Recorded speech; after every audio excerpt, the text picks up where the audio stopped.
சுகசாரநாள் வராளா, உள்ள போய் பார்த்துட்டு போட்டோம். விபீஷன் வருகிறானா, உள்ள போய் பார்த்துட்டு வரட்டும். சுக்ரீவன் பயப்பட்டான், இவ எல்லாரும் உனக்கு என்ன கெடுதல் பண்ணுவாளோன்னு. அப்ப ராமன் சொன்ன வார்த்தை தான் முக்கியம். பிசாச்சான் தானவான் யக்ஷான் பிருத்திவ்யாஞ்சைவ ராட்சசான் அங்குள்யக்ரேண தான் ஹன்யாம் இச்சன்னு ஹரிகணேஸ்வர. லோகத்தில் இருக்கிற யக்ஷர்கள், ராட்சசர்கள், அசுரர்கள், பிசாச்சங்கள் மொத்த பேரும் கூட்டமாக வரட்டும், தனித்தனியே வரட்டும். அவர்கள் அழிப்பதற்கு ராமன் வேண்டாம், வலக்கரம் வேண்டாம், சுண்டுவரல் வேண்டாம். அங்குள்ள அக்ரேண தான் நன்யாம் இச்சன்னு ஹரிகணேஸ்வர.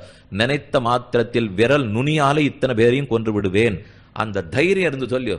நாமும் மெதுமெதுவே தைரியத்தை வரவழைச்சுட்டோம்னா என்ன ஆயிட போறது இவர்களாலே? யாரையும் எத்தையும் லோகத்துல கெடுத்துடவே முடியாது. நான் கண்ணை மூடின்றதுனால உலகம் ஒரு நாளும் அஸ்தமிக்க போறதில்லை.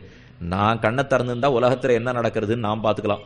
அதை விட்டுட்டு என்னால என்னமோ உலகே நின்றுபட போறதுன்னா நாம் அத்தனை பேரும் ரொம்ப சிறு சிறு துளிகள். அதை புரிஞ்சுக்கணும். நாம உட்காண்டிருக்கிற இடம்ங்கிறது உங்க நாற்காலி அளந்து பாருங்க. இப்படி 2 அடி, இப்படி 2 அடி, 2க்கு 2 4 சதுரடியில நாம உட்காண்டிருக்கோம். எத்தனை சதுரடி இந்த உலகம் முழுக்க இருக்கும்? 7 14 லோகத்துல எத்தனை சதுரடி இருக்கும்? எத்தனை அண்டகட்டாகங்கள், எத்தனை தீபங்கள், இதை போல மொத்தமும் சேர்த்து ஒரு 1/4 பங்கு. நித்திய விபூதி வைகுண்டம் அதை போல 3 பங்கு. இது எண்ணிலடங்காத அண்டங்கள். அதற்குள்ள நாம் இருக்கிறது ஒரு சின்ன துளி. இவர் எழுந்து நின்று என்னாலதான் லோகம் நடக்கிறதுன்னு ஆரம்பித்தா சிரிப்பதை தவிர, பரிகாசத்தை தவிர இதுக்கு வேற வழியே கிடையாது. ஆக நாம் இத்த புரிந்து கொண்டு யாரை துவேஷிக்கிறோமோ அவரிடத்திலையும் நல்லது இருந்தா எடுத்துப்போம். வேண்டியவர்களா இருந்தாலும் உள்ள தீயதை எடுத்துரைப்போம் என் இருக்க வேண்டும். உக்தம் மயா ஜாதமாத்ரேபி ராஜன் துரியோதனம் தியஜ புத்திரம் त्वमेकம் தஸ்ய தியாகாத் புத்திரசதஸ்ய விருத்திஹி ஸ்யாத் ஆகாத் புத்திரசதஸ்ய நாசஹ. இந்த துரியோதனம் பிறக்கறச்சேவே திருத்தராஷ்டிரா உனக்கு சொன்னேன். இவனுடைய ஜாதகப்படி பார்த்தாலும், இவனுக்கு இருக்கிற சாபங்களின்படி பார்த்தாலும், இவனை விட்டுட்டா, இவனை அடக்கி வைத்தாத்தான் உன் 100 பிள்ளைகளுக்கும் வாழ்ச்சின்னு சொன்னேன். ஆனா நீ சரிவர இந்த பிள்ளை அடக்காமலே வாழ்ந்துட்டேன். அதனால மற்ற பிள்ளைகளும் சேர்த்து இப்ப தாட்சி அடைய போகிறார்கள். நவிருத்திர் பகுமந்தவ்யா. இத தமிழ்ல ஒரு பாட்டு உண்டு. காய்தல் உவற்றல் அகற்றி ஆய்தல் அறுவுடையார் கண்ணதே. காய்தல் உவற்றல் அகற்றி, வேண்டியது வேண்டாதுன்னு 2 இருக்கே, அதை பிரிச்சுட்டு ஒருத்தங்கிட்ட இருக்கிற நல்லது தீயதை பார். ஒருத்தரை பார்க்க ஆரம்பிக்கச்சேவே எனக்கு வேண்டியவன்கிற பார்வையோட பார்க்கறது, எனக்கு வேண்டாதவன்கிற பார்வையோட பார்க்கறது. அப்படி பார்த்தாலே அவங்கிட்ட இருக்கிற உண்மையான நல்லது தீயது நம்ம கண்ணிலேயே படாது. அதை விட்டுட்டு அவரா பார்க்கறதுக்கு தெரிஞ்சுக்கணும் இல்லையோ. அப்படி இருந்தா தான் குற்றமோ குறையோ சரிவரை என் மனத்தில் படும். காய்தல் உவற்றல் அகற்றி ஆய்தல் அறிவுடையார் கண்ணதே ஆகும். காய்தலின் கண் உற்ற குணம் தோன்றாதாகும். ஒருத்தர் பேர்ல கோபம் வந்துடுத்து, உற்ற குணம் தோன்றாது. அவர்கிட்ட இருக்கிற குணம் நம்ம கண்ணிலேயே படாது. உவத்தலின் கண் குற்றமும் தோன்றாதாகும். ஒருத்தர் பிடிச்சவரா போயிட்டா பண்ற தப்பத்தனையும் கண்ணிலேயே படாது. அதனால இப்படி குற்றங்குறை தோன்றாம போனா நாம தானே கெட்டு போவோம். எப்படி விடுவேன்னு திருத்தராஷ்டிரன் கேட்கிறான். நீ சொல்றது புரியுறது, ஆனா ரொம்ப வேண்டிய பிள்ளைய போய் என்னால எப்படி தியாகம் பண்ண முடியும்? அவனும் எனக்கு நெருங்கினவனாச்சே, பிள்ளைய விட்டுடுன்னு சொல்றியா அப்படின்னு கேட்டான். விட்டுடுன்னு சொல்லல திருத்தராஷ்டிரா, அதற்குன்னு பிள்ளைய பார்த்து கொண்டு இன்னொருத்தர கெடுத்துடாதேன்னு தான் சொல்ல வரேன். இப்ப நீ இந்த ராஜ்யத்தை பிடிச்சு கொடுத்துறதுக்காக உன் பிள்ளை என்னென்ன பண்ணுவான்னு நீ நினைக்கிறே? சிலதெல்லாம் நம்ம ஒரு நடவடிக்கை எடுத்துட்டா என்ன ஆகுமோ என்ன ஆகுமோன்னு பயந்துட்டே நின்றுடுற மொழியோ.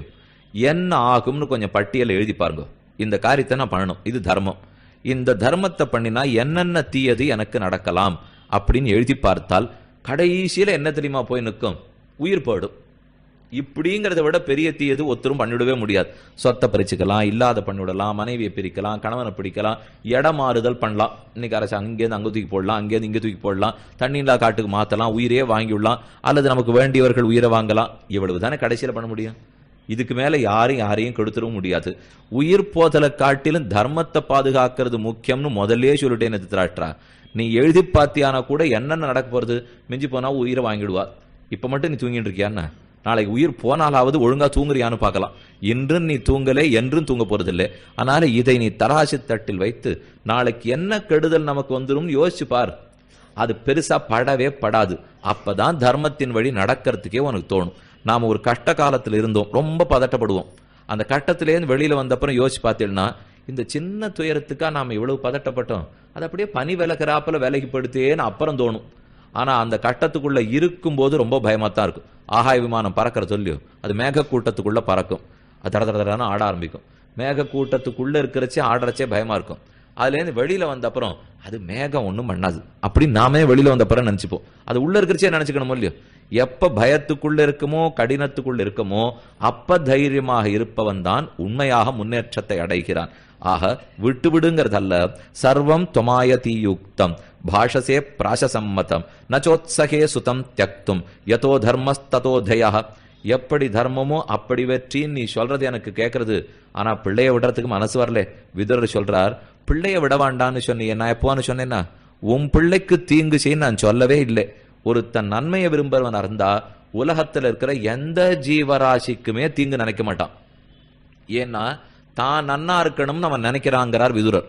இதுல ஒரு சூக்ஷ்மம் அடங்கியிருக்கவர் சொல்றது, தான் நன்னா இருக்கணும்னு எவன் நினைக்கிறானோ அவன் யாருமே தீங்கில்லாத இருக்கணும் என்றால் நான் இல்லை என்ற ஒரு தத்துவத்திற்கு போன வருடம் நீங்க பார்வையாளர்களாக 1 கோடியை தந்தமைக்கு நன்றி கூறி மீண்டும் அடுத்த தெய்வீக இறை அருட்பகுதியில் உங்களை தெளிவு பார்க்கும் வரை உங்களுக்காக தினமும் உங்கள் வாழ்நாளில் சிறக்க வேண்டும் என்பதற்காக தினமும் இறைவனை பிரார்த்தித்துக் கொண்டிருக்கும் முருகனடியார்கள் சீனிவாசன் விஸ்வநாதன். வணக்கம். வெற்றிவேல் முருகனுக்கு அரோகரா, வள்ளிமலால் கரோகரா, கச்சியம்பை சண்முனாருக்கு அரோகரா.